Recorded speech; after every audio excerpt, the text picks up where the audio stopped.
Question कल लिखे थे आप लोग लिखे थे ना।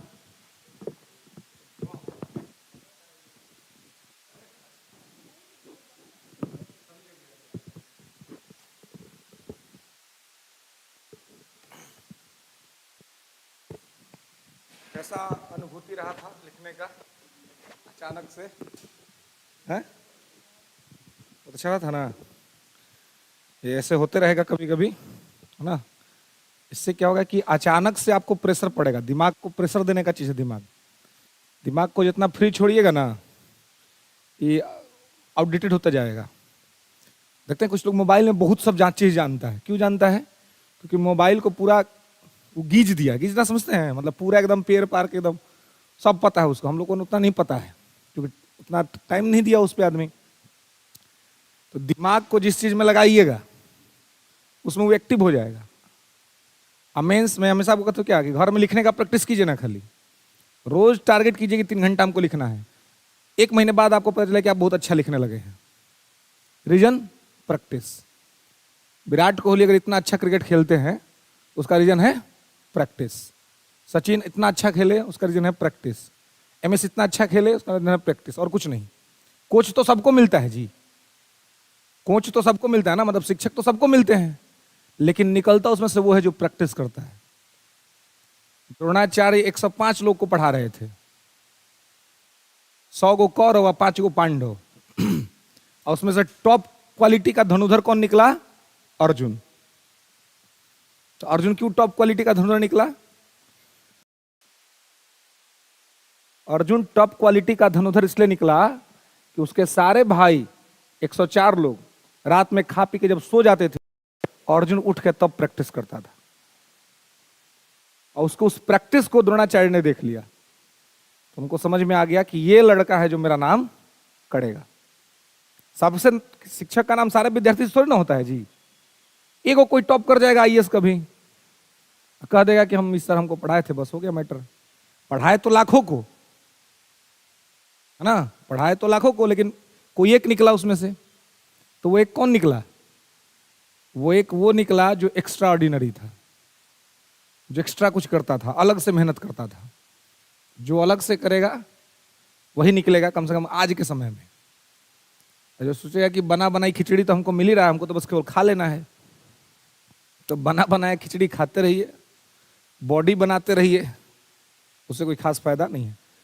प्रैक्टिस बहुत इंपॉर्टेंट चीज है। प्रैक्टिस करिएगा, ऐसे ही परफेक्शन आ जाएगा, है ना। आप अरे बचपन में हम लोग साइकिल चलाना जब सीखते थे, कितना बार पैर हाथ तोड़वाए हैं जी? तोड़वाए कि नहीं तोड़वाए हैं? कभी घुटना छिल गया, कभी हाथ खूनी फूट गया, कहीं लगाते रह लड़ा दिया, कहीं जाकर के मुंह कान सब फोड़ लिया, लेकिन फिर भी सीख गए। सीख गए कैसे? वो हाथ कान मुंह नाक फूटने के बाद भी प्रैक्टिस नहीं छोड़े। फिर बाइक का बाड़ी आया, बाइक चलाने के सीखने का, तो उसमें भी फोड़ा फाड़ी हुआ मुंह नाक कान, फिर बाइक चलाना सीख गए। तो कैसे? प्रैक्टिस से। कुछ कुछ को देखिएगा आप रोडवा पर कि हाथ छोड़ करके एकदम चलाते रहता है बाइक। लहरिया बाइकर्स हम लोग कहता है बाइक, और सट तक नहीं रहा है आपके बॉडी में या किसी की गाड़ी में। वो क्या है? उसकी क्वालिटी है, उसके प्रैक्टिस का नतीजा है वो। आप तो पूरा एकदम बढ़िया से ब्रेक धैले हैं, बढ़िया से तब जाके ठोक दिए किसी में। क्यों? क्योंकि आपकी प्रैक्टिस कमजोर है। Practice comes perfection. जो अभ्यास करेगा परफेक्शन उसी में आएगा। इसलिए प्रयास करना है, अभ्यास निरंतर जारी रखें। अभ्यास रखिएगा, अपने आप आ जाएगा, कोई ज्यादा दिक्कत या समस्या नहीं होगी। बस थोड़ा सा ब्रशअप करने का चीज रहेगा। एकलव्य को तो शिक्षक का भी आवश्यकता नहीं पड़ा था जी। जब अर्जुन को और बाकी लोग को पढ़ा रहे थे द्रोणाचार्य, तो एकलव्य भी गया पढ़ने के लिए, कर्ण भी गया था पढ़ने के लिए। हालांकि कर्ण तो चल गया टॉप क्लास में, पटना यूनिवर्सिटी में एडमिशन नहीं हुआ तो जाके JNU में पढ़ लिया। कर्ण की कहानी कुछ ऐसी है ना, कोई विद्यार्थी गया पटना यूनिवर्सिटी में एडमिशन के लिए, अब कह दिया कि हम तुमको नहीं पढ़ाएंगे, नहीं लेगा एडमिशन, तो प्रयास करके से चल गया JNU में। तो फिर तो पटना यूनिवर्सिटी का बाप निकलेगा ना वो। तो कर्ण गया द्रोणाचार्य के यहाँ पढ़ने के लिए। द्रोणाचार्य कहें कि हम तुमको नहीं पढ़ाएंगे, तुम निम्न जाति के हो। तो बोला तब? तो बोला कि हम केवल राजकुमारों को पढ़ाते हैं।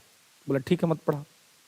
जाके अपने चाचा से पूछा कर्ण कि द्रोणाचार्य तो हमको पढ़ा नहीं रहे हैं, लेकिन हमको सबसे बड़ा योद्धा बनना है, सबसे बढ़िया धनुर्धर बनना है। कौन बनाएगा? इस यूनिवर्सिटी नहीं हुआ तो एक ही यूनिवर्सिटी है, वो भी एडमिशन लेती नहीं है। लेकिन अगर तुम बहुत बढ़िया से ट्राई करोगे कहीं, और कहीं उस यूनिवर्सिटी में एडमिशन हो गया, तो इनके बाप बन के आओगे। तो बोला कौन सा यूनिवर्सिटी? बोले कि परशुराम जी का यूनिवर्सिटी है वो। और उसी यूनिवर्सिटी के प्रोडक्ट हैं द्रोणाचार्य। द्रोणाचार्य जो आज पढ़ा रहे हैं वो उसी यूनिवर्सिटी के प्रोडक्ट हैं। तो तुमको अगर द्रोणाचार्य के बराबर का बनना है, क्योंकि ना नहीं पढ़ाया, तो चल जाओ सीधे परशुराम जी की यूनिवर्सिटी में। तो उसको पढ़ने का था, उसको कुछ करने का था क्षमता, उसे कुछ जिद था मन में, पहुंच गया परशुराम जी के पास। थोड़ा बहुत झूठ बोला। झूठ क्या बोला उसको खुद भी पता नहीं था कि वो क्या है, लेकिन उन्होंने कहा था कि मैं किसी क्षत्रियो को शिक्षा नहीं दूंगा। ये एक प्रण ले लिया था उन्होंने, केवल ब्राह्मणों को शिक्षा दूंगा, बाकी किसी को शिक्षा नहीं दे रहे थे बीच में वो, क्योंकि कुछ छल हुआ था उनके साथ। इनसे पूछा कि तुम कौन हो, तो उसने कह दिया मैं ब्राह्मण हूं, जबकि वो ब्राह्मण नहीं था। अब शिक्षा प्राप्त करने की बेचारे के अंदर में वो चीज थी कि हमको किसी में प्राप्त करना है, तो सीख लिया। और वहां से जब पढ़ लिख करके निकला तो ये अर्जुन से बहुत आगे निकला। सबसे बड़ा धनुर्धर वही था, लेकिन खैर उसको तो बड़ा यूनिवर्सिटी मिल गया तो हो गया। लेकिन एकलव्य को तो कोई यूनिवर्सिटी ही नहीं मिला। एकलव्य को रोज बैठा करके द्रोणाचार्य सिखाते थे कि शब्द वेदी बाण ऐसे चलाया जाता है। ऐसी अर्जुन को समझ में नहीं आ रहा था। अर्जुन रोज करते थे लेकिन हो ही नहीं पाता था। एक दिन अचानक से जंगल में एक लड़के ने शब्द वेदी बाण चला दिया। एक कुत्ता भौंक रहा था बहुत ज्यादा, उसके भौंकने से ध्यान केंद्र में बाधा उत्पन्न हो रही थी। नहीं, अब सो रहे हैं मान लीजिए, या ध्यान कर रहे हैं, बगल में हल्ला होने लगे, तो देखा कि भाई मतलब द्रोणाचार्य ध्यान कर रहे हैं और कि कुत्ता के भौंकने से उनके ध्यान केंद्र में बाधा उत्पन्न है, तो कहीं और था। उस आवाज को केंद्रित करके तीर चलाया। कुत्ता मरा नहीं, लेकिन कुत्ता का मुंह बंद हो गया। कुत्ते के मुंह में आकर के पूरा तीर फंस गया। द्रोणाचार्य उठ गए, भाई ये इतना प्रतिभाशाली धनुर्धर कौन है? खोजते हुए गए कि कौन है।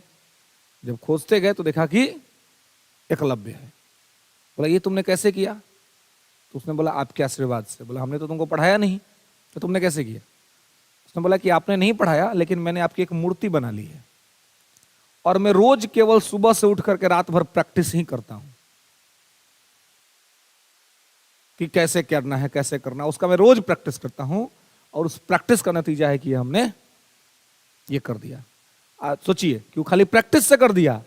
आज द्रोणाचार्य रोज बैठ के अर्जुन को सिखा रहे थे, तो अर्जुन से नहीं हो रहा था। समझते कितना बड़ा पावर होता है प्रैक्टिस में। लेकिन फिर द्रोणाचार्य तो मन में ठान लिए थे। कभी कभी कोई गुरु भी होता है जो जिद पे आ जाता है कि हमको अपने गुरु को, अपने ही शिष्य को महान बनाना है, उसी और किसी को महान नहीं बनाना है। उनको था कि हमको तो भाई महान बनाना है अर्जुन को, एकलव्य तो महान बन जाएगा बिना पढ़े लिखे हमसे। तो बोला अच्छा ठीक है, तो तुम मेरे को गुरु मानते हो? हाँ गुरु मानते हैं। तो एक काम करो, गुरु दक्षिणा में हमको अपना अंगूठा दे दो। अब अंगूठे से आदमी पकड़ता है तीर कमान, और अंगूठे ही मांग लिए। वो बेचारा गुरु के प्रति निष्ठा था उसका, अंगूठा काट के दे दिया। तो एकलव्य गुरु भक्ति के लिए आज भी जाना जाता है। जिस गुरु ने उसको पढ़ाया तक नहीं, उस गुरु को गुरु दक्षिणा में उसने दे दिया अपना अंगूठा, इसलिए एकलव्य इतिहास में अमर हो गया। लेकिन धनुर्धारी सर्वश्रेष्ठ नहीं बन पाया, क्योंकि मौका ही नहीं मिला। मिलता तो शायद वो बहुत बड़ा धनुर्धारी बनता है। अगर प्रैक्टिस से कोई इतना कर लिया तो कितना आगे जा सकता था। तो कभी कभी ऐसा होता है, गुरु लोग भी ठान लेते हैं कि अपने ही शिष्य को महान बनाना है। दूसरा कौन अगर आगे जा रहा है तो उसको पीछे खींच देना है। सब ठीक बात नहीं होता है। जिसमें क्वालिटी है वो आगे जाए, है ना। शिक्षक के लिए तो सब बराबर है, लेकिन इसलिए ये घटना गुरुओं पर और गुरु द्रोणाचार्य पर भारत के इतिहास में कलंक के तौर पर छपी हुई है। उन्होंने एकलव्य से उसका अंगूठा मांग लिया, जो कि नहीं मांगना चाहिए था। उसकी योग्यता थी, आपने तो पहले पढ़ाया नहीं उसको, और नहीं पढ़ाया उसके बाद आप देख लिए कि प्रतिभाशाली निकला, बस दान में अंगूठा मांग लिए। ये कोई बात हुआ? सरासर अन्याय था उसके साथ। लेकिन खैर चलिए, तो हम लोग कल राज्य विधान परिषद में सब चीज समझ गए थे ना। राज्य विधान परिषद के सदस्यों का निर्वाचन कैसे होता है, कोई दिक्कत?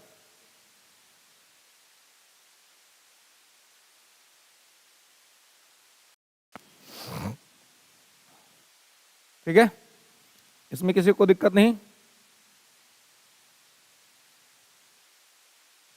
चलिए, तो राज्य विधान परिषद,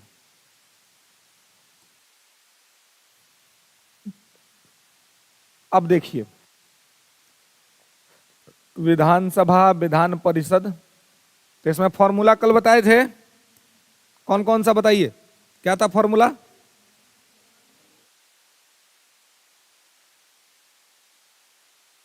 एक आदमी कोई बताइए। बिल्कुल, गुड। और बोलिए, आप क्या बोल रही थी?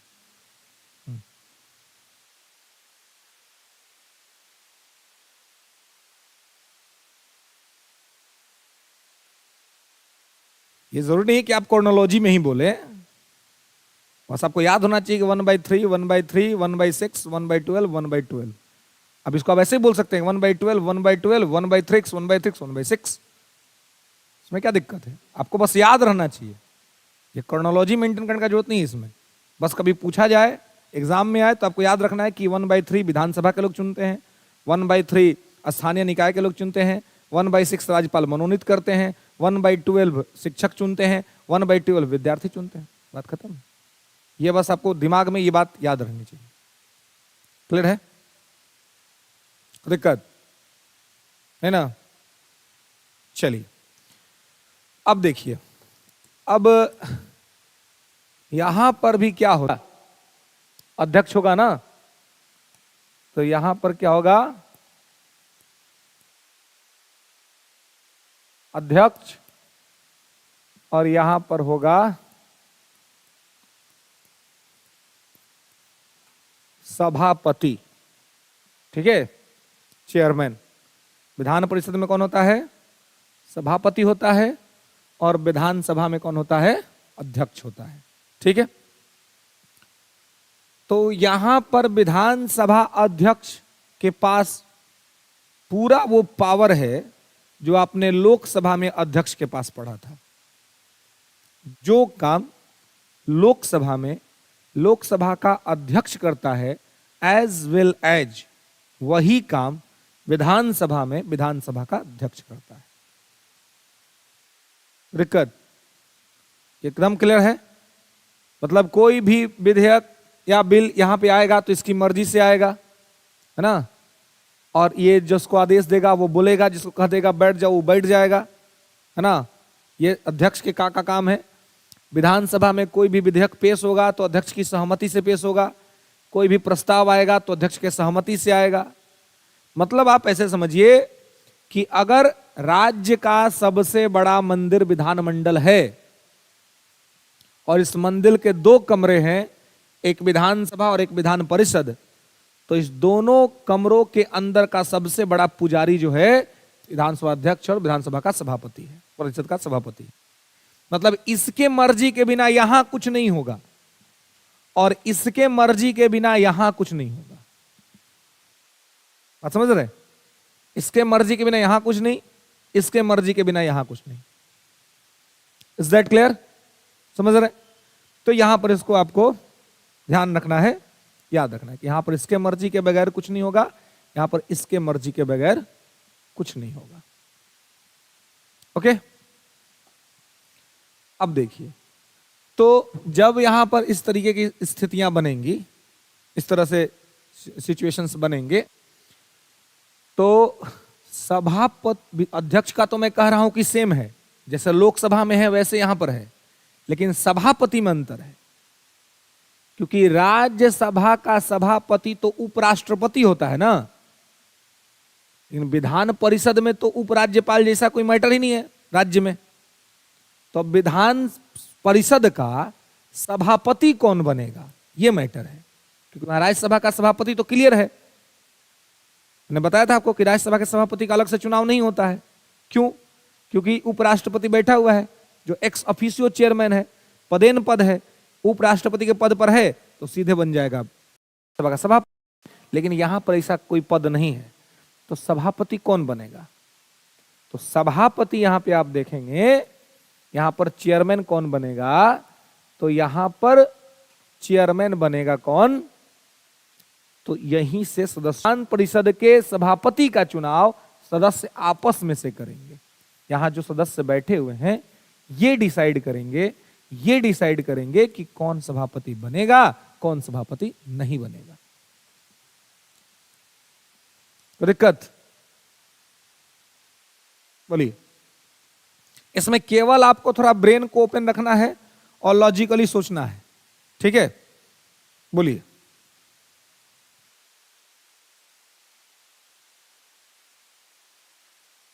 मतलब वहां से थोड़ा बस कनेक्ट करना है, सेंट्रल से आप कनेक्ट रखिएगा, है ना? तो स्टेट में यहां पर कहीं कोई दिक्कत आपको नहीं होगा, ठीक है? क्योंकि स्पेशल कुछ खास यहां पे है नहीं। जैसे वहां पे मैंने आपको बताया था प्रोटेम के बारे में, बताया था ना कि एक होता है प्रोटेम स्पीकर, जिसको कहते हैं सामयिक अध्यक्ष। तो ऐसे सामयिक अध्यक्ष का चर्चा कभी कभी राज्य विधानमंडल में भी आता है ना? में क्या होता है तो आप देखेंगे कि राज्य विधानमंडल में स्टेट लेजिस्लेटिव असेंबली जो है, यहां पर क्या होता है और कैसे चीजें होती हैं, तो आप देखेंगे कि जो अध्यक्ष है ना, जो स्पीकर है और जो प्रोटेम स्पीकर है, तो चुन करके तो अब वहां पर फिर प्रोटेम स्पीकर बनाया जाएगा। अब वहां प्रोटेम स्पीकर कौन बनाएगा? गवर्नर। सब कुछ मैटर क्लियर है। आप किसी किसी राज्य में देखते होंगे, जैसे कि महाराष्ट्र में बीच में जब फेरबदल चीजें हो रही थी तो प्रोटेम स्पीकर का नाम बहुत आ रहा था। तो क्या होता है, जैसे मान लीजिए कि अब अभी बिहार नीतीश जी को बहुमत सिद्ध करना होता, अलायंस उन्होंने बदल लिया। अब इन पर विपक्ष आरोप लगाता कि आपके पास बहुमत नहीं है। अगर बीजेपी के पास सीट कम रहता या डर रहता कि बीजेपी सपोर्ट नहीं करेगी या जेडीयू के विधायक ही इनको छोड़ के चले जाएंगे, तो ऐसे में हो सकता था कि नीतीश कुमार के पास बहुमत ना हो। तो अब अभी क्या है, तो इनका जो बहुमत है वो बहुमत क्या हो सकता था? वो कम हो सकता था, है ना? इनका जो मेजोरिटी है वो क्या हो सकता था? कम हो सकता था। तो जब सरकार को ऐसा लगे, जब सरकार को ऐसा लगे कि इस तरह की परिस्थितियां बन सकती हैं, है ना, सरकार को ऐसा लगे किस तरह के सिचुएशंस बन सकते हैं, विपक्ष को ऐसा लगे, तो विपक्ष क्या कहेगा? विपक्ष सरकार को कहेगा कि बहुमत सिद्ध कीजिए, है ना? विपक्ष कहेगा सरकार को कि आप मेजोरिटी प्रूव कीजिए। तो जब मेजोरिटी प्रूव करने को कहेगा, तो अगर अभी की बात करें तो अभी कुछ दिन पहले जो है वो विधानसभा अध्यक्ष जो थे वो विजय सिन्हा थे, ठीक है? मतलब सॉरी, वो विपक्ष के नेता थे और बिहारी चौधरी जो थे वो अध्यक्ष थे। तो अब उनकी पार्टी तो सत्ता से बाहर हो गई ना, वो तो सत्ता से बाहर हो गए। तो अब जब वो सत्ता से बाहर हो गए तो ऐसे में अध्यक्ष का पद भी खाली हो गया। और जब अध्यक्ष का पद खाली हो गया, अब तब होगा कि भाई बहुमत सिद्ध कीजिए। तो बहुमत कहां सिद्ध होगा? विधानसभा में, और अध्यक्ष है ही नहीं, तो करवाएगा कौन? तो फिर ऐसी परिस्थिति में भी प्रोटेम स्पीकर जो है वो एक जो सीनियर मोस्ट आदमी होगा उसको अपने तरफ से गवर्नर प्रोटेम स्पीकर बना देगा और कहेगा कि आप मैटर को देखिए, आप इसको संभालिए और इसको ठीक कीजिए, ठीक है? तो इस तरह की परिस्थितियां यहां पर बन सकती हैं। क्लियर है? समझ रहे हैं? तो यहां पर मतलब एक तो चुनाव के बाद बनेगा ही बनेगा क्योंकि उस समय कोई नहीं है, और एक अगर बीच में सरकार गिर गई है और अध्यक्ष के पद पर कोई नहीं है और बहुमत सिद्ध करवाना है तो राज्यपाल प्रोटेम स्पीकर नियुक्त करेगा। प्रोटेम स्पीकर को अस्थायी अध्यक्ष या सामयिक अध्यक्ष इसलिए कहा जाता है कि यह परमानेंट नहीं रहता है, यह हट सकता है कभी भी। क्लियर है? तो इसलिए इसको यह कहा जाता है, ठीक है? अब देखिए, तो प्रोटेम स्पीकर, स्पीकर और डिप्टी स्पीकर यानी कि उपाध्यक्ष, तो उपाध्यक्ष तो यहां भी होगा ना, जैसे उपाध्यक्ष वहां होता था वैसे उपाध्यक्ष यहां भी होगा, ठीक है? तो यहां पे आप देखते थे कि जो अध्यक्ष है वो सत्ता पार्टी से होता था और उपाध्यक्ष विपक्ष से होता था। उसी प्रकार से राज्य में भी ऐसा होता है। ठीक है, अध्यक्ष होगा सत्ता पार्टी से, उपाध्यक्ष होगा विपक्ष के पार्टी से।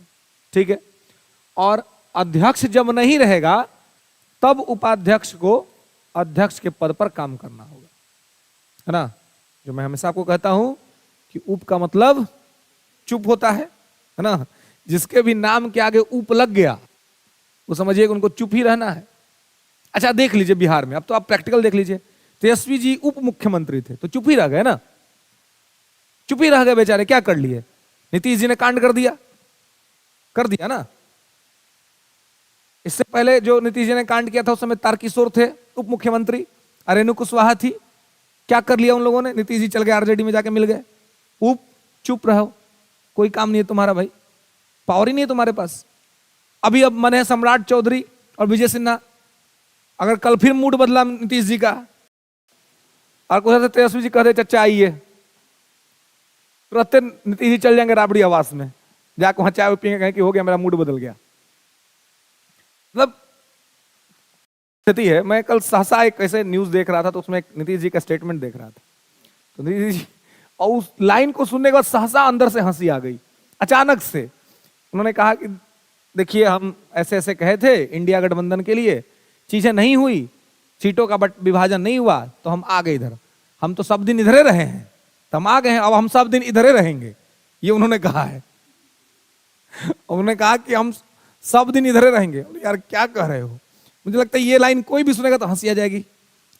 क्या पता कितना दिन रहेंगे, अभी भी तो साल भर चुनाव है ना बिहार विधानसभा का, अगले साल 2025 में होना है। तो अभी ऊंट किस करवट लेगा, किधर बैठेगा, ये कोई नहीं जान रहा है, क्योंकि मैथमेटिक्स उनके हाथ में है, कैलकुलेशन उनके हाथ में है। सबसे कम विधायक लेकिन मुख्यमंत्री, इसलिए करें कि उप का मतलब ज्यादा कुछ नहीं होता है। चुपचाप रहिए, अपना काम कीजिए, जो परमानेंट आदमी है वो डिसाइड करेगा। नीतीश जी को इस्तीफा देना था तो पूछने गए, किसी से नहीं पूछा, जाकर के दे दिया इस्तीफा, क्योंकि पता है कि हम नेता हैं और हमारे इस्तीफा से जैसे ही मुख्यमंत्री इस्तीफा देता है सभी मंत्रियों का इस्तीफा स्वतः हो जाता है। मैंने पहले आपको प्रधानमंत्री में बताया था कि यदि कोई मंत्री को प्रधानमंत्री कह रहा है कि आप इस्तीफा दीजिए और मंत्री इस्तीफा नहीं दे रहा है तो प्रधानमंत्री क्या करेगा, खुद ही इस्तीफा दे देगा। और जब खुद इस्तीफा दे देगा तो सारे मंत्रियों का इस्तीफा मान लिया जाएगा कि सभी मंत्रियों का इस्तीफा हो गया, सबका इस्तीफा मान लिया जाएगा। समझ रहे कि सबका इस्तीफा हो गया। तो ऐसी स्थिति जो है सो बन सकती है, इस तरह की स्थितियां बनती हैं। ठीक है, तो यहां पर इस चीज को आपको ध्यान रखना है, याद रखना है। तो दिक्कत देखिए, लॉजिक से आपको दिमाग में कनेक्टिविटी स्थापित करनी है सेंट्रल गवर्नमेंट से स्टेट गवर्नमेंट का, है ना। लॉजिक्स, जैसे वहां पे लोकसभा काम कर रहा है वैसे यहां पर विधानसभा काम कर रहा है, जैसे वहां लोकसभा का अध्यक्ष काम कर रहा है वैसे यहां विधानसभा का अध्यक्ष काम कर रहा है, जैसे वहां विधान परिषद राज्यसभा काम कर रही है वैसे यहां विधान परिषद काम कर रही है। लेकिन हाँ, विधान परिषद की शक्तियों में और राज्यसभा की शक्तियों में जमीन आसमान का अंतर है। राज्यसभा का अस्तित्व लोकसभा की इच्छा पर निर्भर नहीं करता है, लेकिन विधान परिषद का अस्तित्व विधानसभा की इच्छा पर निर्भर करता है। कल मैंने बताया था आपको आर्टिकल 169, विधानसभा चाहेगी तो बना देगी, नहीं चाहेगी तो हटा देगी, खत्म कर देगी। अंडरस्टैंड? तो इसको यहां पे आपको ध्यान रखना है, याद रखना है। ठीक है, चलिए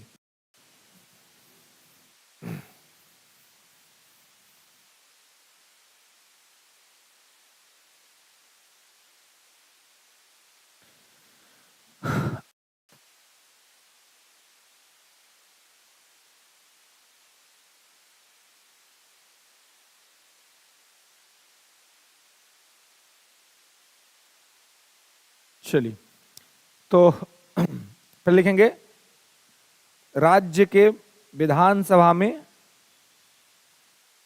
सामयिक अध्यक्ष, pro tem speaker in state legislature.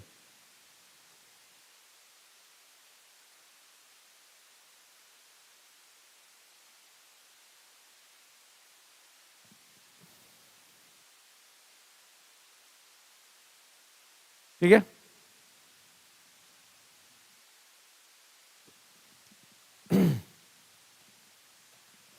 Pro tem speaker in state legislature, क्या हिंदी में सामयिक अध्यक्ष राज्य विधानसभा में। देंगे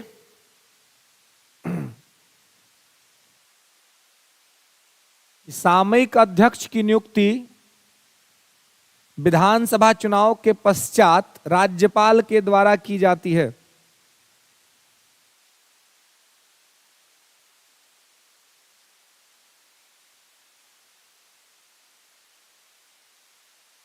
सामयिक अध्यक्ष की नियुक्ति विधानसभा के चुनाव के पश्चात की जाती है।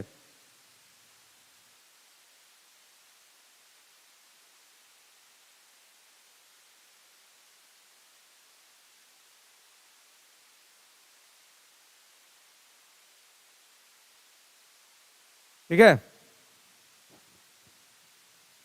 ओके। सामयिक अध्यक्ष की नियुक्ति विधानसभा चुनाव के पश्चात की जाती है। जब विधानसभा का चुनाव हो जाए तो सब लोग आएंगे, तो जब आएंगे तो भाई उनको उनका शपथ कैसे होगा? तो यहां भी राज्यपाल कहता है कि जो सीनियर मोस्ट है उसको बुला लेता है राजभवन में, उसको बता देता है, कहता है कि अब आप जाइए और जा करके जितने सदस्य चुन के आए हैं उन सभी लोगों का क्या कर दीजिए, शपथ करा दीजिए। ठीक है, तो विधानसभा में जितना लोग चुन के आता है उस सब लोग को क्या करते हैं, एक बार लाइन में खड़ा करा देते हैं सदन में, अब बोल देते हैं, सबका शपथ हो जाता है। तो यहां भी प्रोटेम स्पीकर का दो काम है, एक तो नए सदस्यों को शपथ दिलाना ना, ध्यान रखेंगे क्या काम है, इट्स हैव टू वर्क्स, है ना, नए सदस्यों को शपथ, ओथ। ठीक है, और दूसरा अध्यक्ष का चुनाव,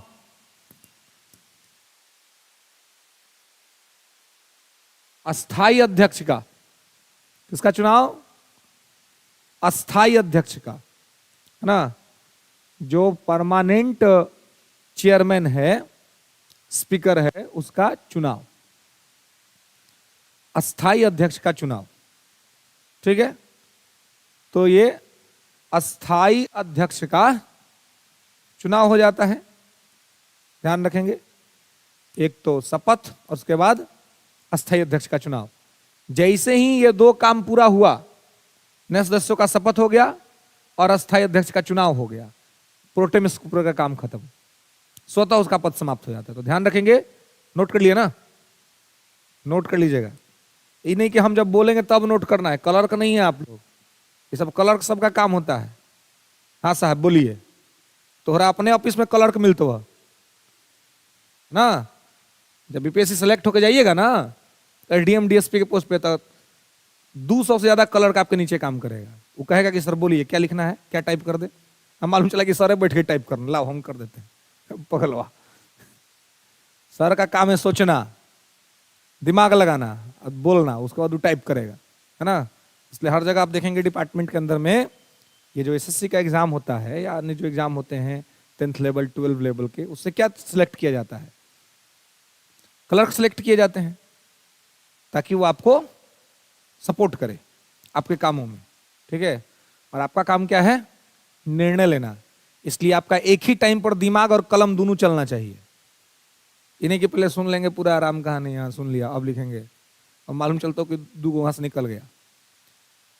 मतलब एक ही टाइम पे आपका ब्रेन और आपका हैंड दोनों वर्क करना चाहिए।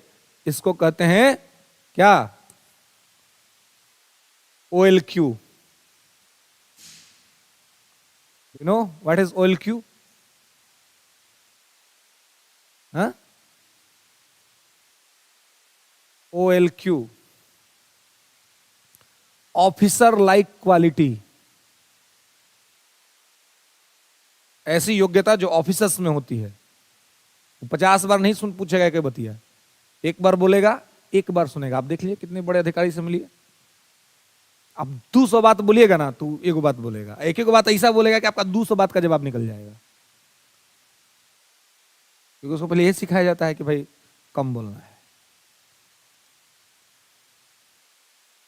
दूसरा, जब बोलेगा तो गंभीर बोलेगा, सोच समझ के बोलेगा, आप दूसरा बात बोलेगा इग्नोर करते रहेगा, आप कुछ बोलेगा हाँ ठीक है, लेकिन वो करेगा वही जो उसका दिमाग कहता है, जो उसका ब्रेन कहता है, जो उसको ऑपरेट कर रहा है अंदर से, वो उसके अकॉर्डिंग चलेगा।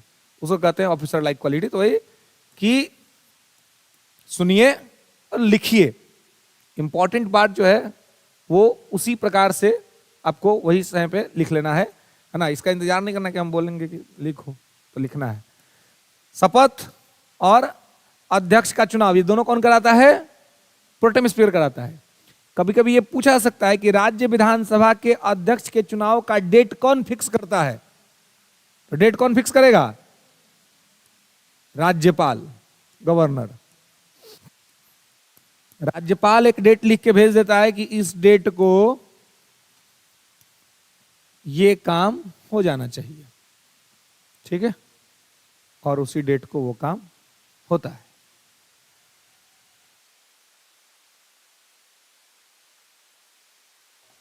कोई समस्या नहीं ना?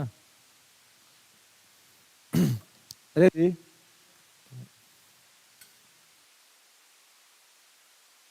तो ठंडा गेल हलो।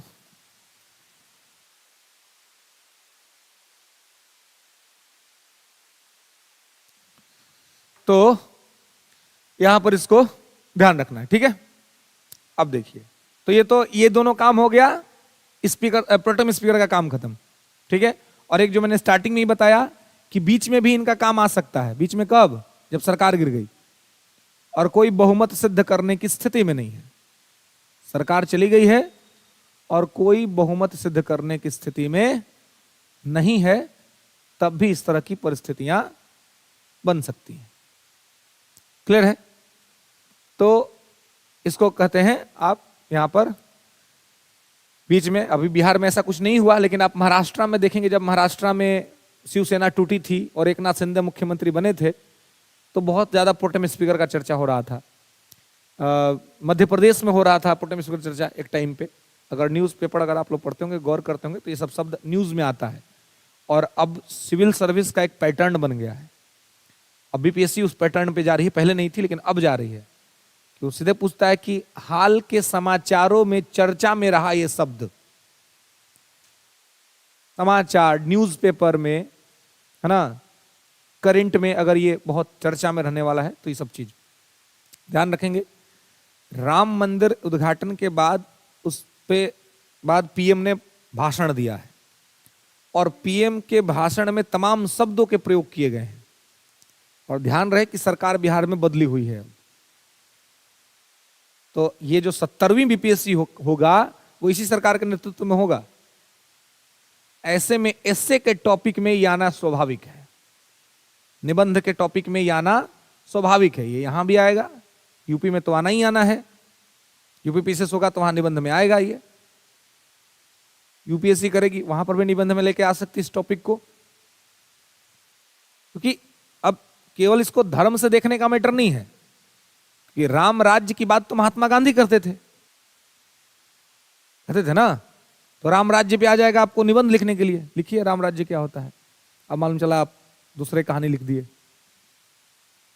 तो राम राज्य का कंसेप्ट क्या है?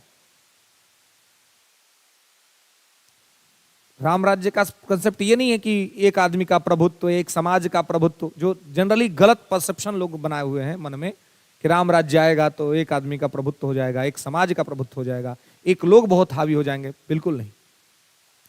राम राज्य का तो मतलब ही ये है, जो गोस्वामी तुलसीदास अपने रामचरितमानस में भी लिखते हैं, कि वहां हर धर्म हर विश्वास के मानने वाले लोग रहेंगे। आज सब लोग अपने अपने विश्वास को अपने अपने हिसाब से मानेंगे, किसी के मैटर में कोई इंटरफेयर नहीं करेगा, क्योंकि धर्म सबसे निजी विषय है। तो जो जिसका धर्म है, जो जिसकी रिलीजियस आइडेंटिटी है, उस रिलीजियस आइडेंटिटी के हिसाब से वो रहेगा, वो काम करेगा, और राज्य के लिए सब कोई बराबर है। सबसे बड़ा पंथ निरपेक्षता का सिद्धांत तो राम ने स्थापित कर दिया था उसी टाइम पे। ऊंच नीच जातिता, ऊंची जाति नीची जाति, बराबरी का दर्जा न देना निम्न जाति के लोगों को, ये सब बाद के लोगों ने अपने लिए बना लिया। राम राज्य में ये सब नहीं था। कि राम राज्य में जब राम का राज्याभिषेक हो रहा था, तो उनके गुरु के बाद का जो आसन मिला था वो उनके मित्र निषाद निषाद को मिला था, जो कि उस समय के पिछड़े समुदाय से आते थे, आदिवासी समुदाय से आते थे। निषाद को गुरु के बाद दूसरा सेकंड मतलब महत्वपूर्ण पोजीशन उन्हीं को मिला था। तो ये कैसे हुआ? माता सबरी जो सबसे मतलब माना जाता है कि निम्न वर्ग से आती थी, उनके यहां जाकर के जूठा बैर खाना, ये क्या दर्शाता है? ये तो मानक दर्शाता है। उन्होंने तो एक मानक स्थापित कर दिया कि भाई इस मानक पे चलो, कोई भेदभाव नहीं, कोई डिस्क्रिमिनेशन नहीं, केवट के साथ व्यवहार। जब केवट से कहते हैं कि भाई हमको नाव पार करा दो, और केवट कहता है कि नहीं भाई तुमको नाव नहीं पार कराएंगे। बोले क्यों नहीं पार कराओगे? बोला तुम्हारे पैर में बड़ा जादू है। सुना है कि एक जगह अयोध्या जा रहे थे, कौशलपुर जा रहे थे, कहाँ, वहाँ अपनी ससुराल जहाँ शादी हो गई उनकी, जनकपुर, वहां जा रहे थे, रास्ते में एक पत्थर मिली, शिला, उसको आपने पैर लगाया, महिला बन गई। क्या पता मेरे नाव को भी पैर से टच कर दोगे, महिला बन जाएगी, तो पहली पत्नी झेल रहे हैं, दूसरी आ जाएगी, क्या करेंगे हम? बोला यार, राम जी ने कहा कि ऐसा कुछ नहीं है भाई, वो मैटर अलग था। बोला नहीं, मैटर से मतलब नहीं है, हम पहले आपका पांव पखारेंगे, पांव पखारने के बाद हम चेक कर लेंगे बढ़िया से कि भाई सब कुछ ठीक है कि नहीं, तब पार उतारेंगे। तो वहां पे उसकी अनुनय विनयशीलता को राम स्वीकार करते हैं। स्वीकार करने के बाद जब वो पार उतार देता है तो बड़ा मार्मिक चित्रण किया है गोस्वामी तुलसीदास ने कि जब उतार देते हैं तो राम जी बड़े असहज हो जाते हैं। अब राजकुमार तो थे, लेकिन अब जब बनवास थे तो घर से कुछ लिया नहीं, बस वलकल पहन करके निकल गए धनुष बाण लेकर के। अब जब कहीं आप कहीं जाते हैं तो ऑटो वालों को किराया देते हैं ना जी, भाड़ा तो देते हैं। अभी आप जाइए गंगा तीर घूमने के लिए, आज घूमने के लिए तो आजकल लोग बहुत जाते हैं, तो पैसा लेता है ना उस पार ले जाने के लिए, अब फिर उस पार से इस पार लाने के लिए। तो जब उस पार उतार दिया तो अब राम जी को हुआ कि भाई अब पैसा देना है। पैसा क्या दे भाई, पैसा तो है ही नहीं है, 1 रुपया ना कोई रत्न है, ना कोई माणिक्य है, कुछ नहीं है, क्या दे इसको? अब बड़े असहज हो गए, मन में संकुचित हो गए कि अब क्या करें, इसको क्या दे। तब ये इसमें मतलब जो पत्नी होती है वो पति की व्यवस्था को समझ जाती है, वास्तव में पत्नी है तो, है ना, मतलब बढ़िया सब कुछ चल रहा है तो, नहीं तो मैटर अगर गड़बड़ है तो कहेगी तू बूझ अपन, हमारा नहीं मतलब है ना। आजकल देख रहे ना का हो रहा है। माता सीता को समझ में आ गया कि क्या मैटर है। उन्होंने क्या किया, अपना जो अंगूठी शादी में उनको उनकी माँ ने दिया था ना, महिलाओं को तो मिलता है, तो वो उनके पास था, तो उन्हें उसको उतार करके राम जी के हाथ में दे दिया कि इसको दे दीजिए, असहज होने की आवश्यकता नहीं है। जब मिला तो राम जी को लगा कि चलो अब कॉन्फिडेंस आया, बोला लो भाई रखो। लेकिन वो भी महान था केवट। केवट बोला कि नहीं कोई बात नहीं, हम दोनों ही पार कराने वाले हैं, आप भी पार कराते हैं, हम भी पार कराते हैं। आज आप मेरे तीर पे आए हैं तो हमने आपको पार करा दिया, कल हम आपके तीर पे आएंगे तो आप बस हमको पार करा दीजिएगा, यही हमारा डील डन होता है यहीं पर। कि अगर आपसे पैसा ले लिया तो फिर हमारा भवसागर जो है सो दिक्कत हो जाएगा, तो हम तो यहां आपको पार करा दिए। लेकिन जो सनातन मानते हैं कि भाई 84 लाख योनि होता है, तो बोला कि अब यही मेरा लास्ट कर दीजिए, यहीं पर मैटर क्लोज कर दीजिए। अब मैटर क्लोज करके हम जब अपने मृत्यु को प्राप्त करके आपके पास आए तो फिर दोबारा हमको इस धरती पर भेजने की आवश्यकता नहीं है, फिर वहीं से हमें मोक्ष प्रदान कर दे। उसने भी नहीं स्वीकार की, और वहां पे राम ने उसकी विनती को सुना। तो कहने का मतलब यह है कि राम राज्य का मतलब क्या है, ये कुछ लोग अपने हिसाब से व्याख्यायित करते हैं, लेकिन राम राज्य का वास्तविक मतलब यही है कि सभी लोगों के साथ एक समान व्यवहार, एक समान न्याय, और उसके साथ उस देश में रहने वाले हर लोग को अपने हिसाब से अपने धर्म, अपने आस्था, अपने विश्वास को मानने की आजादी, किसी पर कोई चीज थोपा ना जाए। तो इस संदर्भ में इस तरह के टॉपिक्स जो है वो आपको निबंध में जरूर आ सकता है, निबंध में आ सकता है या मेंस में पूछा जा सकता है, क्योंकि बीपीएससी पूछ चुकी है, बीपीएससी पूछ चुकी है कि हिंदुत्ववाद क्या होता है। ये मेंस में बीपीएससी ने पूछा है, तो जब मेंस में हिंदुत्व पूछ चुकी है बीपीएससी, तो राम राज्य पूछने में क्या दिक्कत है, उसको पूछ सकती है। तो लेकिन हाँ, सुनने में तो टॉपिक आसान लग रहा है, लेकिन इस पे लिखना होगा, लिखना होगा 500-700 वर्ड में, तो ऐसे में तो दिमाग खराब होगा कि अब लिखे क्या, कहाँ से स्टार्ट करे और क्या लिखे। तो वास्तविक धारणा को समझना है, और जो चीज हो रहे हैं, चीजें हो रही हैं, उस पर जो एडिटोरियल छपता है, उस पर जो संपादकीय आता है, वो सब संपादकीय पढ़ने का आवश्यकता है। क्योंकि संपादकीय पढ़ने से जो मस्तिष्क का केंद्र है वो आपका खुल जाता है, ओपन हो जाता है। वो पढ़ने का आवश्यकता है, उसको देखने का आवश्यकता है। प्रोसीड। तो यहां पर इस तरीके से स्थिति होती है। अब देखिए, इसका पद जब स्वतः समाप्त हो जाता है, अध्यक्ष का चुनाव होता है, तो अब लिखेंगे विधानसभा अध्यक्ष। तो अध्यक्ष का चुनाव कैसे होता है, तो लिखेंगे विधानसभा के सदस्य अपने में से, विधानसभा के सदस्य अपने में से अध्यक्ष का चुनाव करते हैं। विधानसभा के अध्यक्ष अपने में से, विधानसभा के सदस्य अपने में से अध्यक्ष का चुनाव करते हैं। ठीक है। चुनाव बहुमत से होता है, तब विधानसभा में बहुमत किसका होता है जी? सरकार का। तो सीधी सी बात है कि जब वोटिंग होगी तो सरकार का आदमी ही जीतेगा, क्योंकि बहुमत सरकार का है। इसलिए अध्यक्ष हमेशा किसका होता है? सरकार का होता है। ठीक है। तो अध्यक्ष का चुनाव विधानसभा के जो सदस्य हैं वो आपस में से करते हैं, है ना। अब देखिए, तो जब अध्यक्ष का निर्वाचन हो जाता है तो अध्यक्ष का कार्यकाल कब से कब तक रहेगा? तो विधानसभा के कार्यकाल तक अध्यक्ष का कार्यकाल रहता है। जिस विधानसभा में वो चुना गया है, उस विधानसभा का जो भी टेन्योर होगा वहां तक उसका होता है। लेकिन अगर बीच में उठापटक हो गया, जैसे बिहार में होते रहता है, तो मैटर बदलते रहेगा।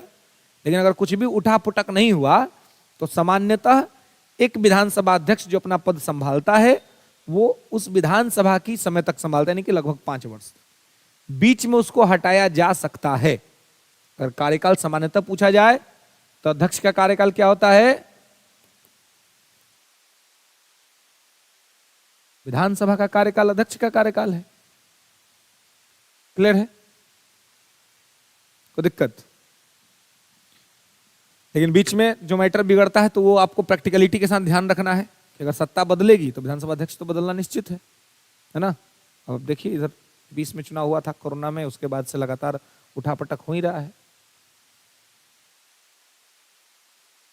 और हमारे माननीय मुख्यमंत्री साहब, है ना, बहुत अच्छे से अब कह दिए हैं, लेकिन कि अब हम सब दिन इधर रहेंगे।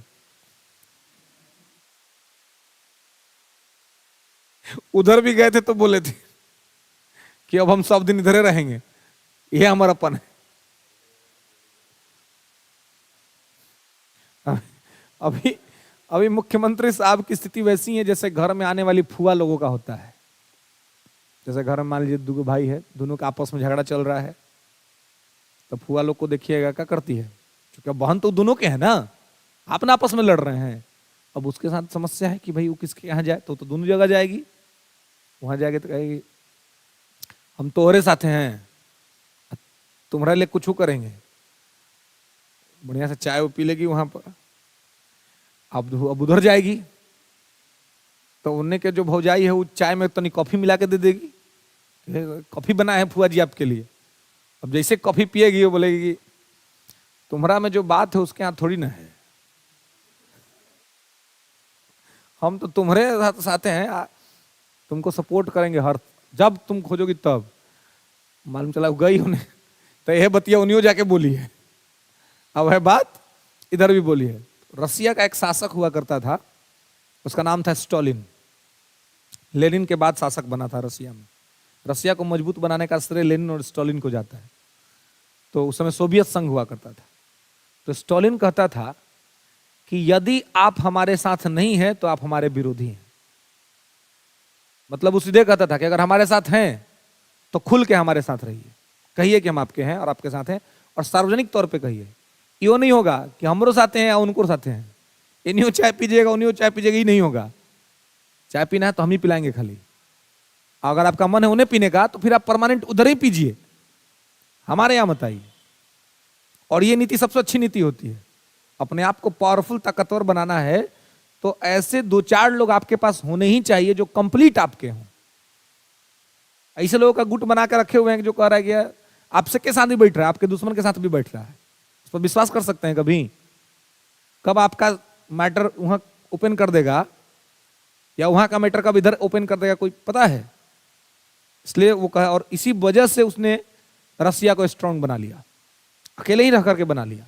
बाद में उसने एक यूनियन बनाया, सोवियत संघ में बहुत सारे देश थे, बाद में टूट गया सोवियत संघ बहुत दिन के बाद, 1990 के दशक में टूटा, गोरबाचोव जब राष्ट्रपति थे रसिया के तब।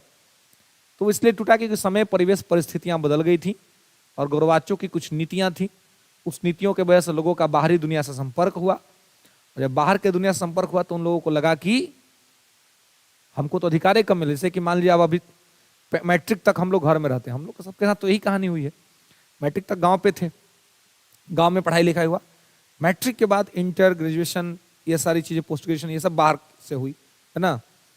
तो क्या होता है कि जब आप घर पे रहते हैं तो तमाम अनुशासन में रहते हैं ना, डिसिप्लिन में रहते हैं, अधिकार बहुत कम रहता है आपके पास। और वही माता पिता आपको ला करके फिर किसी बड़े शहर में छोड़ जाते हैं भाई पढ़ने के लिए, उसके बाद माता पिता चले जाते हैं। अब आपको लगता है कि अब दुनिया ओपन हुई है, तो आपको क्या समझ में आता है, यार हम तो कितने पीछे थे, हमारे ये लोग कितने आगे चले गए हैं। यही स्थिति हुआ था रसिया के साथ। अचानक से जब ओपननेस मिला, वो लोग समझ ही नहीं पाए कि इसका सदुपयोग कैसे करना है। तो ये ना, ओपननेस मिलता है तो कुछ लोग तो ठीक हो जाते हैं और कुछ लोग बिगड़ जाते हैं, गलत तरह की आदतें, प्रवृत्तियां में संलिप्त हो जाते हैं और दिक्कत हो जाती है। तो वो सारी चीज जो है सो यहाँ पर रसिया के साथ भी हुआ था। खैर, तो विधानसभा के सदस्य अध्यक्ष का चुनाव करते हैं और अध्यक्ष का कार्यकाल विधानसभा के कार्यकाल तक का होता है। ठीक है, नेक्स्ट है अध्यक्ष का, विधानसभा अध्यक्ष का आर्टिकल जो है वो 167 से 100 क्या नहीं हटे, क्या है, कहां नहीं हटेगा भाई? नहीं हटेगा तो हटा दिया जाएगा। हाँ, अगर नहीं हटिएगा तो उपाय करेंगे ना हटाने का। तो नहीं हटिएगा तो विधानसभा ने बोला कि अगर बीच में चाहे तो उसको हटाया जा सकता है, अगर ये काम अच्छा से नहीं कर रहा है, बढ़िया से नियम को पालन नहीं करवा पा रहा है। तो विधानसभा के 50 सदस्यों के समर्थित प्रस्ताव से 50 सदस्य पहले ऐसा प्रस्ताव पास करेंगे कि हम इस अध्यक्ष साहब को हटाना चाह रहे हैं। ठीक है, तो वो अध्यक्ष के पास जाएगा और जब देखेगा कि भाई 50 लोगों ने इसमें साइन कर दिया है तो अध्यक्ष अपने कुर्सी पर से हट जाएंगे, फिर उपाध्यक्ष कुर्सी पर बैठेगा, अध्यक्ष नॉर्मल चेयर पे बैठेंगे, और उसके बाद सदन के अंदर में 2/3 बहुमत से अगर प्रस्ताव पास हो गया तो अध्यक्ष का पद उसी दिन खाली हो जाएगा, उसी समय खाली हो जाएगा। अध्यक्ष जो है सो हमेशा नहीं रहेंगे। समझ में आई बात? अध्यक्ष को उनके पद से हटाया भी जा सकता है। ठीक है, सामान्यतः कार्यकाल विधानसभा कार्यकाल तक का है, लेकिन अगर ये अच्छा से काम नहीं करेंगे तो इनको हटाया जा सकता है। ठीक है, और अगर कहीं सरकार ही गिर गई तो वैसे हट जाएंगे, क्योंकि सरकार गिर गई तो विधानसभा कार्यकाल खत्म हो गया। ऐसी स्थिति में तो यहां पर इस तरह की परिस्थितियां बनती हैं। अध्यक्ष चाहे तो इस्तीफा भी दे सकता है। अध्यक्ष स्वयं भी, अध्यक्ष को लग रहा है कि हम काम नहीं करेंगे, या अध्यक्ष को लग रहा है कि मेरा बात कोई नहीं सुनता है और झुट्ठू हमको बना बैठा करके रखा हुआ है यहां पर, तो अध्यक्ष क्या कर देगा?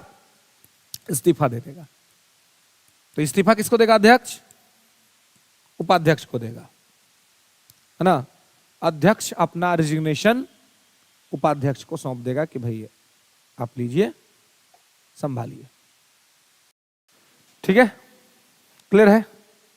दिक्कत?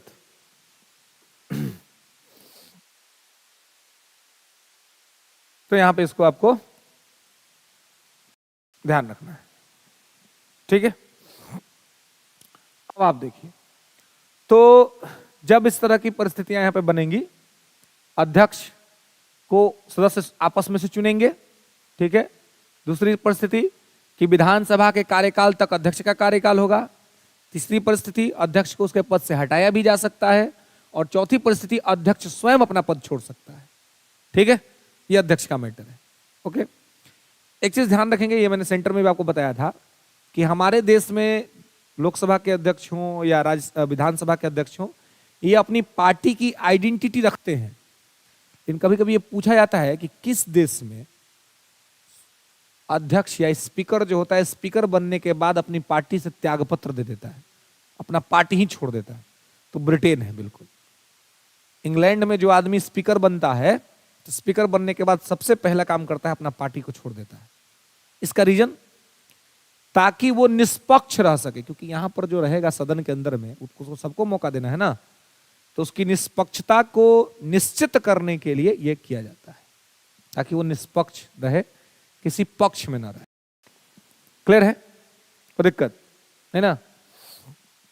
आगे आ जाइए। तो यहां पर इसको आपको ध्यान रखना है। आगे बढ़ते हैं।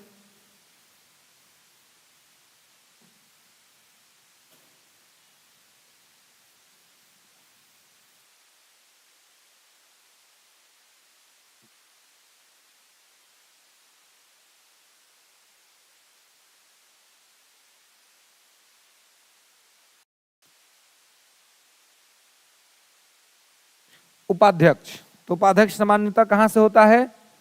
विपक्ष से होता है। ठीक है। अब उपाध्यक्ष के चुनाव का तारीख कौन निश्चित करेगा? अध्यक्ष निश्चित करेगा, है ना। उपाध्यक्ष का चुनाव का तारीख कौन निश्चित करेगा? अध्यक्ष। और उपाध्यक्ष का चुनाव कौन कराएगा? अध्यक्ष। अध्यक्ष ही डेट फिक्स करेगा कि इस डेट को उपाध्यक्ष का चुनाव होगा, और अध्यक्ष ही चुनाव करवाएगा सदन के अंदर में। ठीक है। और सामान्य तौर पे उपाध्यक्ष जो होगा वो विपक्ष से होगा, विपक्षी पार्टियों में से किसी को उपाध्यक्ष के पद पर बिठाया जाता है। ठीक है। उपाध्यक्ष उन सभी शक्तियों का प्रयोग करेगा जो शक्ति का प्रयोग अध्यक्ष करता है, लेकिन कब? जब अध्यक्ष नहीं होगा तब। ठीक है। कोई दिक्कत? समझ रहे?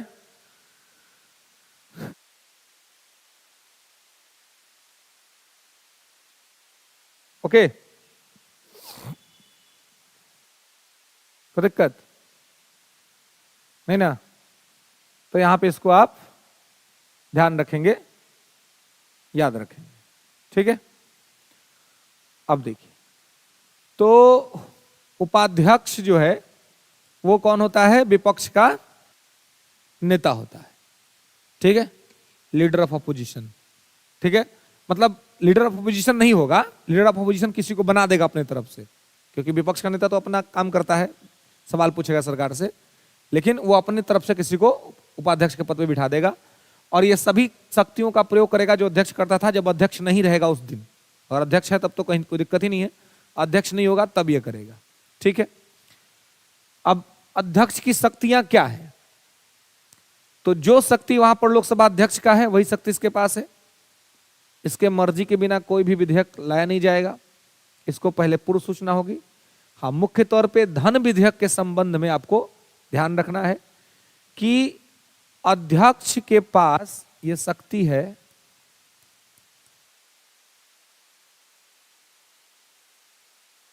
कि वो क्या करेगा?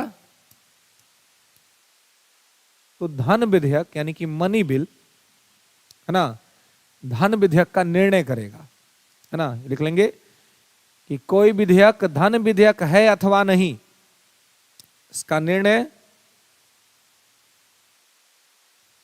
लोकसभा अध्यक्ष, विधानसभा अध्यक्ष करता है। राज्य में कौन करेगा? विधानसभा अध्यक्ष करेगा।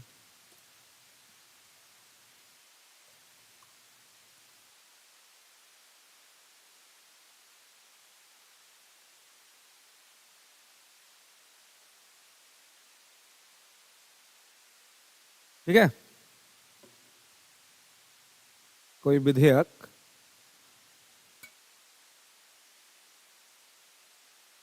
विधेयक है अथवा नहीं, इसका निर्णय कौन करेगा? विधानसभा अध्यक्ष करेगा।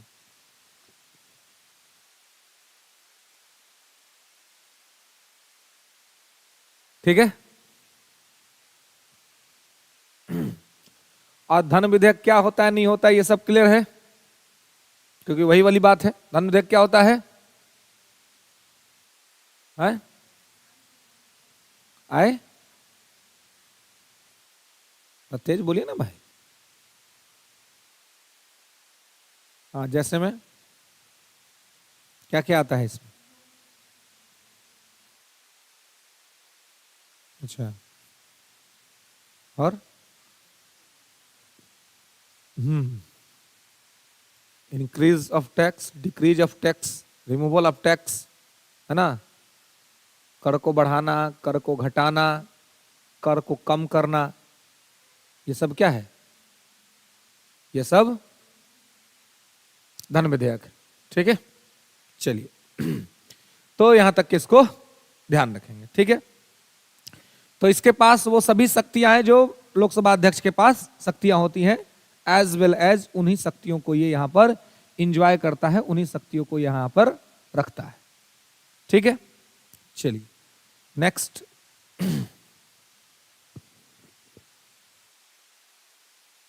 आगे आ जाइए, तो लिखेंगे विधान परिषद के सभापति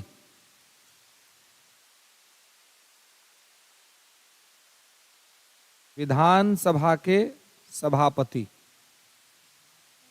परिषद बिल्कुल, सभा के तो अध्यक्ष होंगे, विधान परिषद के सभापति। ठीक है, लिखेंगे कि विधान परिषद के सभापति का चुनाव भी विधान परिषद के सदस्य आपस में से करते हैं।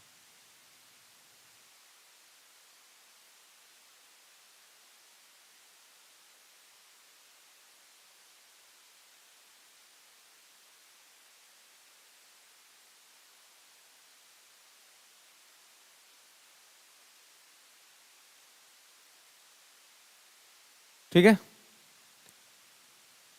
विधान परिषद के सभापति के का चुनाव भी विधान परिषद के सदस्य आपस में से करते हैं। उप सभापति का चुनाव भी सदस्य आपस में से ही करते हैं।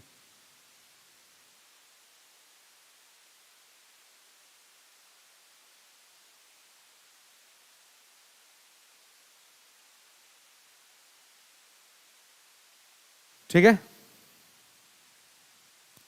अब देखिए, तो जो सभापति भी होता है ना, वो सत्ता पक्ष से होता है। जो विधान परिषद का सभापति होगा वो कहां से होगा? सत्ता पक्ष से होगा, है ना। लिख लेंगे कि सभापति सत्ता पक्ष से होता है, रूलिंग पार्टी।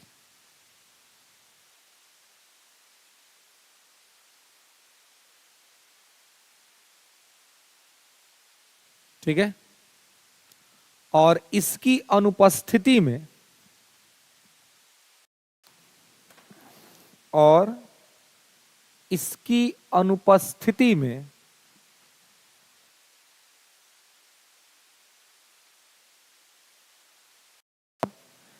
इसकी अनुपस्थिति में सभापति इसके दायित्वों का निर्वहन करता है। अनुपस्थिति में उपसभापति इसके दायित्वों का निर्वहन करता है।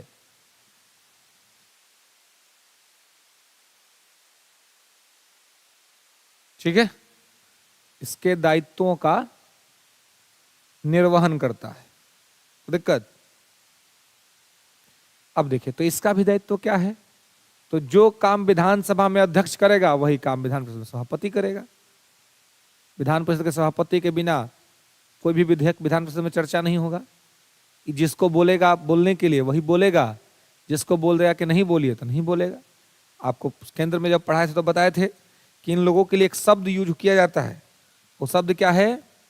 पीठासीन, है ना। पीठासीन, प्रिजाइडिंग ऑफिसर।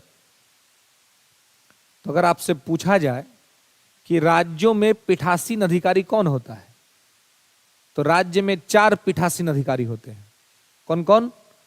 विधानसभा का अध्यक्ष, उपाध्यक्ष, विधान परिषद का सभापति और उपसभापति। ठीक है, तो 4 प्रिजाइडिंग राज्य में होते हैं दोनों हाउस के अंदर में। हाँ, जिन राज्यों में विधान परिषद है वहां पे होगा, जहां नहीं होगा वहां नहीं होगा। तो विधान परिषद कितने राज्यों में है? किसमें किसमें?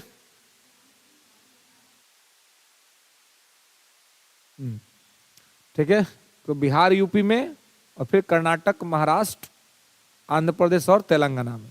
6 राज्यों में। पहले कश्मीर में भी था, लेकिन अब कश्मीर से राज्य का दर्जा ही छीन लिया गया, अब वो केंद्र शासित प्रदेश है ना। वो कह रहा था कि हम सेपरेट होंगे, हम अलग होंगे, सारा सेपरेसी उसका खत्म हो गया। क्या?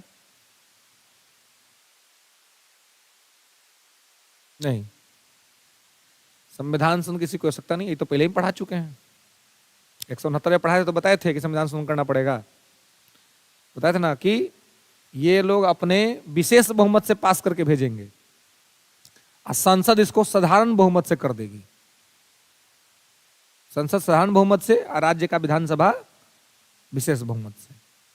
ठीक है, तो इस प्रकार से यहां पर इसको स्थापित किया जाता है और इसको लेकर के बढ़ाया जाता है। ठीक है, जो शक्ति का प्रयोग विधानसभा अध्यक्ष करेंगे वही शक्ति का प्रयोग विधानसभा परिषद में सभापति करते हैं अपने अंतर्गत। ठीक है, अब आप देखेंगे तो यहां पे अंतर कुछ ऐसा है विधेयकों के संबंध में। विधेयक तो जैसे वहां होते हैं 4, वैसे यहां भी होते हैं 4। विधेयक कितने प्रकार के होते हैं? कौन कौन से? और ऐसे बनिए गठबंधन में कि कोई गलतियों बोल रहा पता ना चले, है ना। ये भी एक तरीका है कि सब लोग बोल रहे हैं उसमें हम ही बोल ले, है ना। कौन पता चल रहा है, कोई ना कोई तो सही बोल ही ना रहा होगा, खिंचाया जाएगा मैटर उसी में, है ना। एक आदमी को बताइए, बोलिए। बिल्कुल, बोलिए आप।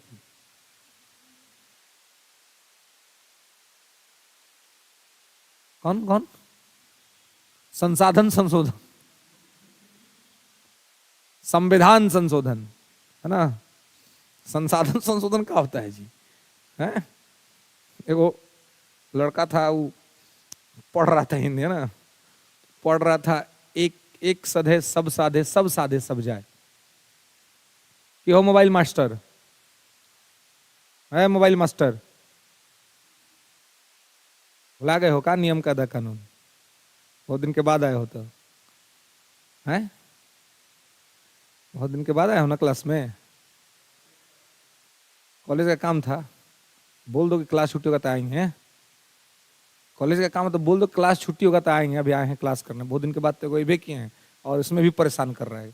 जो भी कर रहा है उसको बोल दो।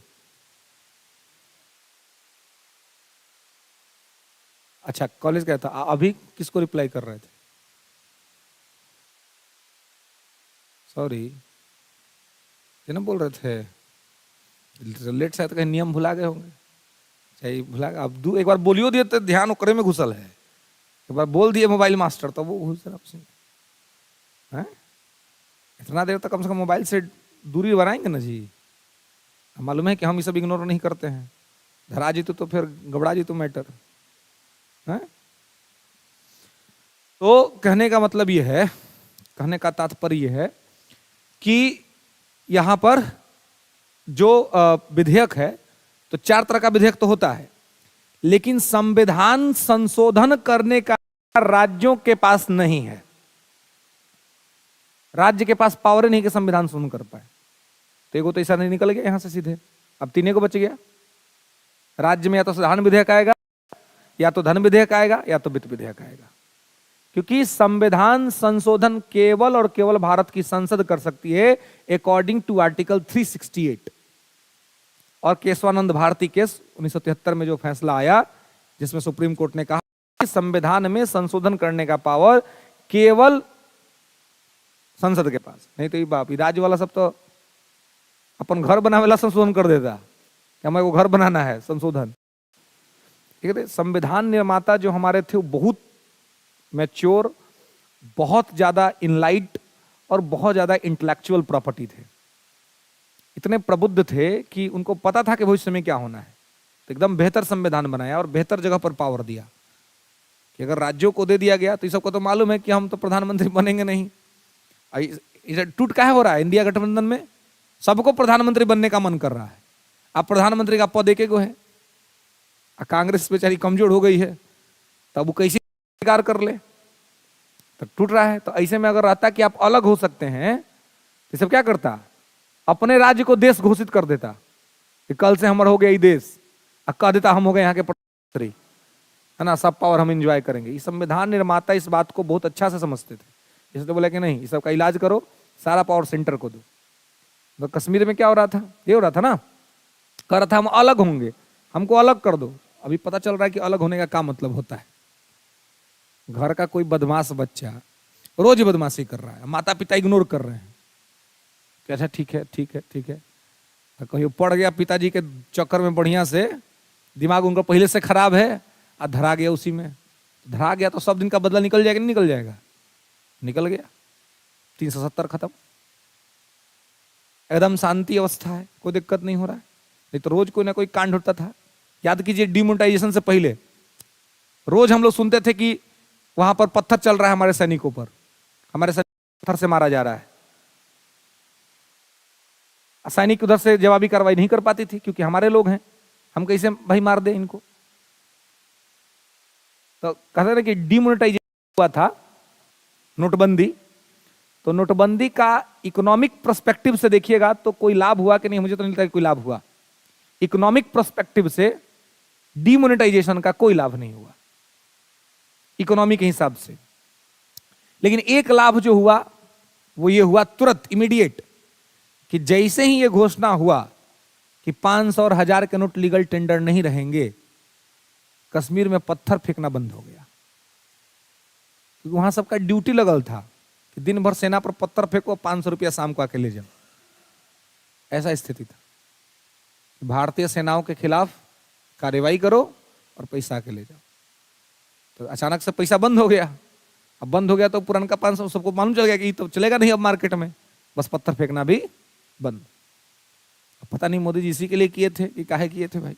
किए तो थे कि इकोनॉमी लाभ होगा, लेकिन इकोनॉमी में कोई खास लाभ नहीं हुआ इससे। इवन इकोनॉमी में 2000 का नोट आया, जो कि किसी भी अर्थव्यवस्था के लिए ठीक नहीं होता है। बड़ा नोट, बड़ा नोट, बड़ा भ्रष्टाचार, है ना। इसलिए फिर सरकार को 2000 भी बंद करना पड़ा। तो जब बंद ही करना था तो लाए क्यों आप? उससे पहले 1000 का नोट था, पहले 1000 नोट लोग रखता था जी, अब 2-2 है। इसलिए अब छापा पड़ता है ईडी का तो कितना पैसा मिलता है। मशीन थक जाता है गिनते गिनते जी, आदमी क्या गिनेगा? मशीन का हालत खराब भइल है गिनते गिनते, नहीं गिन पा रहा है मशीन। इस सिचुएशन है, समझिए कि क्या स्थिति है ना। तो जितना बड़ा नोट होगा इकोनॉमी में उतना ज्यादा भ्रष्टाचार का संभावना रहेगा। इसलिए नोट जितना छोटा रहे भ्रष्टाचार उतना कम होने का संभावना रहेगा। लेकिन सरकार ने कर दिया था, लेकिन फिर गलती शायद समझ में आई होगी, फिर इसको अपना वापस लिया। तो कहने का मतलब है कि राज्य में 3 ही विधेयक आपको देखने हैं, साधारण विधेयक, धन विधेयक, वित्त विधेयक। ध्यान रखना है, नोट करके लिख लेंगे कि संविधान संशोधन का अधिकार राज्यों के पास नहीं होता है। संविधान संशोधन का अधिकार राज्यों के पास नहीं होता है, ठीक है। दिक्कत है ना। चलिए, तो यहां पे इसको ध्यान रखेंगे, ओके। चलिए, तो आज के लिए बस इतना ही। नेक्स्ट क्लास में हम लोग आगे देखेंगे, और आगे देखेंगे राज्य में विधेयक कैसे पास होता है और विधेयकों के संबंध में विधान परिषद की क्या भूमिका है। विधान परिषद कितना दिन में अगर कोई बिल पास नहीं करेगी तो क्या स्थिति होगी? क्योंकि विधान परिषद और राज्यसभा के शक्ति में अंतर है। राज्यसभा थोड़ा ज्यादा पावरफुल है, विधान परिषद कम पावरफुल है। क्योंकि आप कोई चीज पता है कि विधान परिषद का होना न होना विधानसभा की इच्छा पर निर्भर करता है, इसलिए। ठीक है, हाँ जी।